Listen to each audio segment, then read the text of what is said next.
Kamu tahu nggak sih kalau Keychron punya keyboard yang udah support VIA? Jadi Keychron punya seri S1 yang merupakan keyboard low profile dengan layout 75% yang bodinya udah full aluminium. Size-nya compact banget dengan panjang 31 kali 12 cm dengan tebal yang cuma 2,3 cm aja.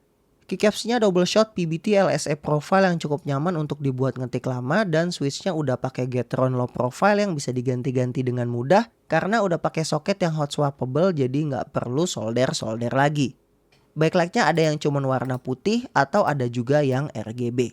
Dan yang paling penting, semuanya bisa diatur lewat aplikasi VIA yang nantinya akan gua bahas di reels selanjutnya.